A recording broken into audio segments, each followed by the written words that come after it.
Hello everyone, it is Jayden and welcome to The Alpha, the show where we talk about the hottest topics in pop culture and sports. If you enjoyed this video, be sure to hit that like button on the video, and if you enjoy my commentary and myself truly as always, be sure to tap that subscribe button and to hit that notification bell to get notified when all my videos go live. I love you guys so much. Peace, love, and positivity always, y'all. See ya. A very boring game, I can say, to begin with tonight.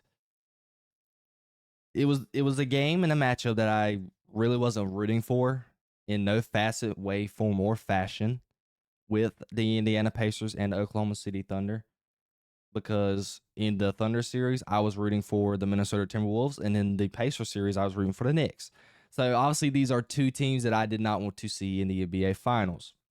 But because I wanted to talk about these games and add to my repertoire of just talking about sports, I wanted to be able to cover the game for you guys. And I can honestly say, the first half of it was a rough watch for me personally. I was pretty bored, very bored to be exact. But I was able to get through it. And boy, did Halliburton and the Pacers not deliver a wild one to end the game. The first half, just want to quick break it down. The Thunder played like the Thunder, played great defense, led by SGA. SGA was going off. They were playing smash mouth defense. The Pacers ended up having The Pacers ended up having 19 turnovers in the first half. And they were down double digits going into halftime. The Pacers did not lead in any aspect of this game until the final seconds of the fourth quarter. It was pretty much all Thunder. Anytime the Pacers made a big shot and cut it close, the Thunder were going back and answering. Hitting a big three, Lou Dort, SGA, Jalen Williams, Alex Caruso got some big buckets here or there, forcing turnovers on the defensive end, getting to the free throw line. The Thunder done everything right this game.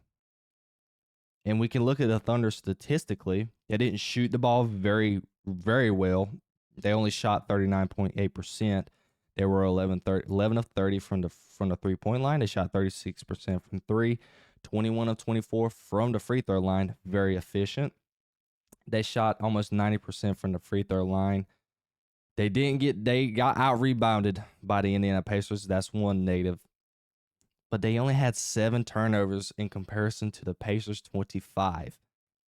So when you're looking at this box score, you can really say that the Thunder overall played a better game than what the Pacers did. But something happened in that fourth quarter. The biggest lead for the Thunder was 15 in this game. And something just sparked in that fourth quarter. I was sitting back relaxing, and all of a sudden, Miles Turner was turning up. Nembhard was turning up. Pascal Siakam was turning up. Guys, I want to make this clear. Tyrese Halliburton didn't have a big game. Halliburton had 14 points. A very quiet 14 points. I can say, really, it felt like everything was running through Pascal Siakam and Miles Turner, especially in the second half of that ball game. And the Pacers started to play gritty basketball. They are a team who has done it all playoffs. They did it in the first series against Giannis with Tyrese Halliburton making big shots. They are the most clutch team. I think they said they have 7. They're 7-1 in the playoffs in clutch time this postseason. The crazy shot last series with Halliburton in the first game. The crazy shot at the Cavaliers against the Cavaliers in that series. And now here we go again. Tyrese Halliburton hit the game-winning shot down one. A pull-up mid-range. That was not an easy shot. It was a bad shot selection to me. But Tyrese Halliburton ended up delivering, and the Pacers go out with a big win. If you are the Oklahoma City Thunder, you are shocked. You did not see this coming, especially going in with 8 to 7 minutes left in the ball game. I thought the game was relatively over midway through the fourth quarter when the Indiana Pacers had that inbound, and the player, I don't know who was inbounding the ball, but he ended up throwing the ball in the middle of the court and nobody was there. And Jalen Williams catches it like he's a wide receiver and goes coast to coast and just dunks the ball. And I thought the game was over then. But no. The Indiana Pacers had grit. They had grind.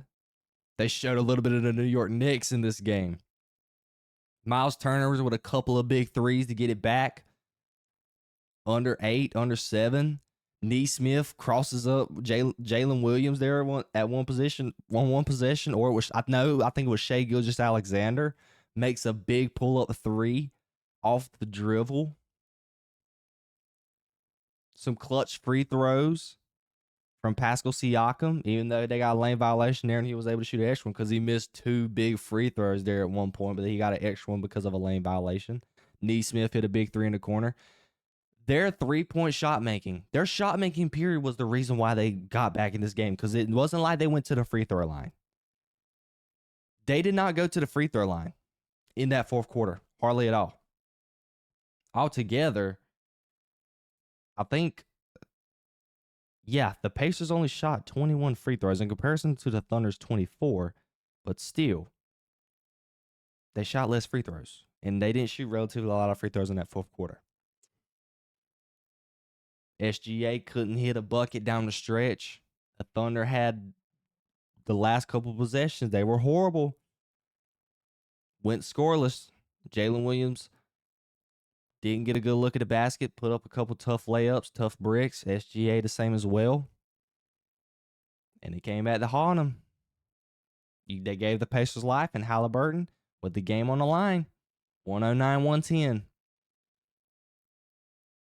And I was sitting here thinking the game was over, and they delivered a great game. It was a snooze fest to begin with, but it ended up being a great one. Shout out to the Indiana Pacers. They now have home court advantage.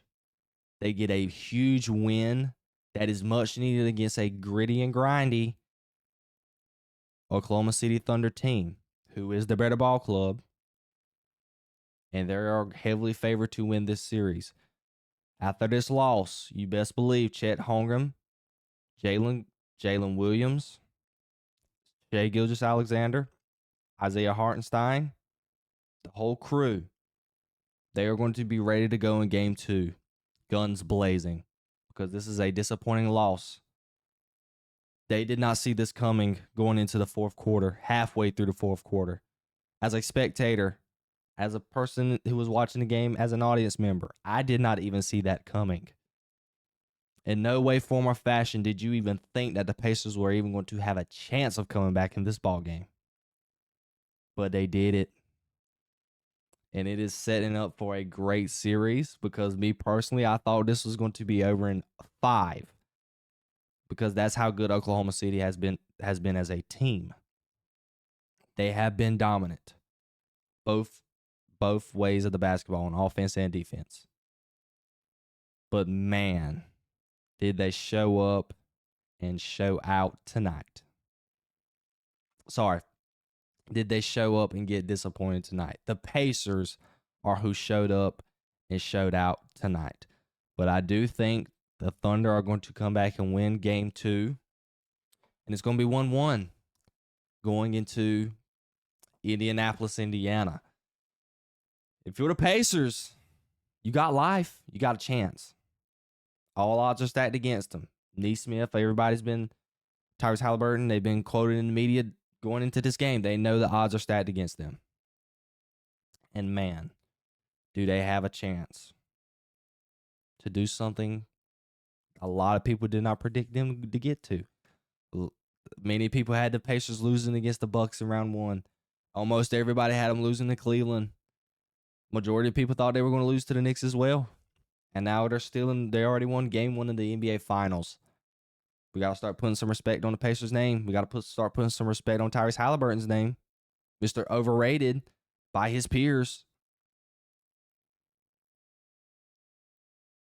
He's coming out and proving all of them wrong.